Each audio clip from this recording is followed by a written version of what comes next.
Kabupaten Grobogan. Nyambung semua loh. Beliau saya temukan terlantar berjalan arah Bali. Saya tanya kenapa mau jalan-jalan. Buat warga yang mengenal teman biar tinggal saya sebulan 2 bulan. Ya teman-teman, selamat berjumpa lagi dengan channel Wong Solo Official. Sebagaimana kita ketahui, Roy Suryo CS datang ke Komnas HAM untuk minta perlindungan. Nah, ini menjadi heboh dan banyak netizen yang mengomentari tentang peristiwa ini. Dan juga Roy Suryo dinobatkan sebagai manusia terenek dilihat di Indonesia. Terenek itu adalah kalau kita melihat seseorang akan membuat kita itu muntah. Bagaimana videonya? Ayo kita lihat bersama-sama. Komnas HAM tuh ada kerjaan, ya rombongan sirkus ngadu ke Komnas HAM. Kemarin nantangin ya, nantangin, ujung-ujungnya ngadu ke Komnas HAM. Jadi akhirnya Pak Jokowi itu melaporkan Roy Suryo ya guys ya. Terus secara gamblang, secara blak-blakan Roy Suryo bilang kalau Pak Jokowi itu jahat karena menggunakan UU ITE untuk mempidanakan. Karena dilaporkan seseorang bernama Jokowi itu, ya, dengan pasal-pasal fabrek ya, ada pasal 30, 11, 22A, ITE, 232 ITE dan 35 itu. Saya sampaikan pasal ITE, pasal-pasal di ITE itu, saya kasih itu ya di dalam saya tulis. Dan pasal ITE itu dibuat oleh Indonesia supaya kita diakui di internasional, itu diinformasikan transaksi elektronik, bukan untuk mempidanakan. Ya gitu, jadi jahat kalau ada orang menggunakan pasal itu mempidanakan. Siapa yang jahat? Kalau tidak siapa yang jahat? Ya. Sedangkan kemarin beliau ya Roy Suryo itu mengatakan bahwa silakan aja, kami berempat sudah siap jika dipekarakan, jika dipidanakan. Apa dia lupa sama omongannya sendiri ya? Nih gua putar omongannya dia kalau dia lupa. Kami siap jawab tantangan kalau kami akan dipolisikan ya atau akan diperkarakan dengan pasal 160 itu, karena itu sebenarnya pasal pengecut ya gitu. Kalau mau gentle, tuntut dengan pencemaran nama baik atau penghinaan yang dimana Jokowi harus lapor sendiri, dan ketika dia lapor sendiri kita adu bukti. Ah tuh, udah inget belum? Sekarang dipidanakan, diperkarakan sama Pak Jokowi kok nggak terima dengan alasan UU ITE itu saya yang buat. Saya termasuk perancang UU ITE. Wah piye tahiki? Ini adalah definisi merancang untuk menjerat diri sendiri. Tahu dong kenapa RUU perampasan aset tidak disahkan sampai detik ini? Nah ini jawabannya. Takut mereka yang mengesahkan, mereka yang terjerat. Menurut gua ya, Roy Suryo ini adalah orang yang memiliki kecerdasan di luar batas, melampaui batas. Di luar rata-rata, saking di luar rata-ratanya, dia bisa merancang undang-undang yang dia prediksikan dan dia butuhkan saat ini. Kemarin katanya siap dipidanakan, siap dipolisikan. Sekarang dilaporin kok memble, kok ngegandeng Komnas HAM, menghadap Komnas HAM, minta tolong Kagama, minta tolong alumni Gajah Mada.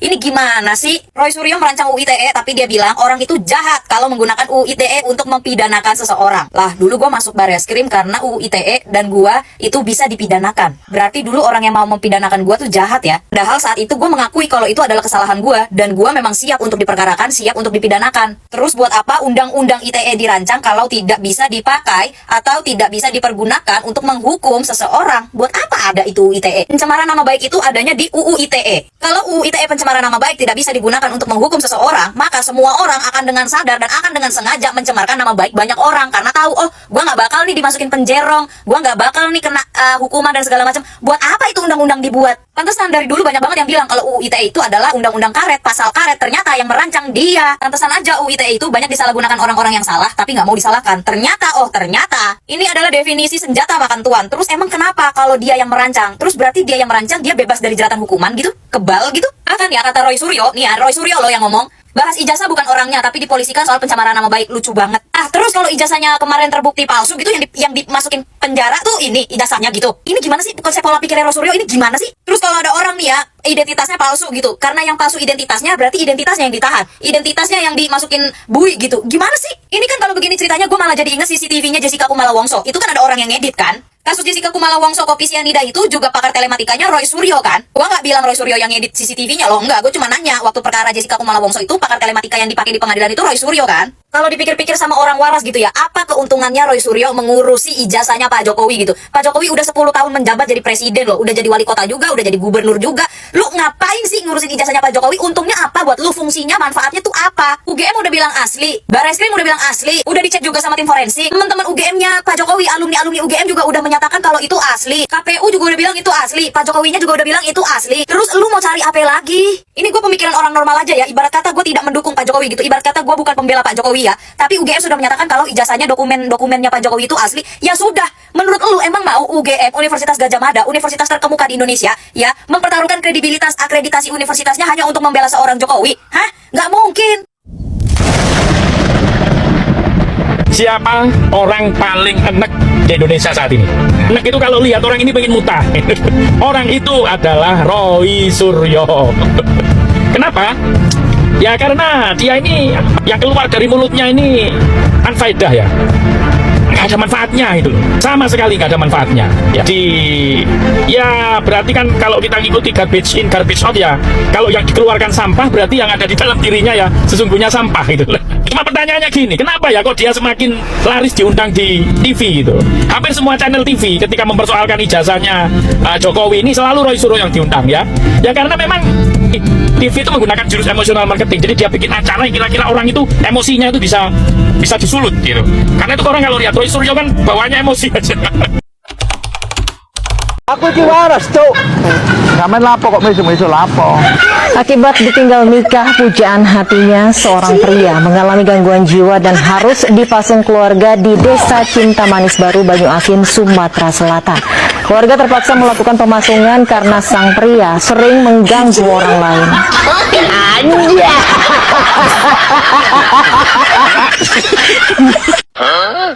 Kami berempat ya, saya lucu, Dr. Rismon lucu, Dr. Siva lucu, dan juga Pak Risa Fadila ya.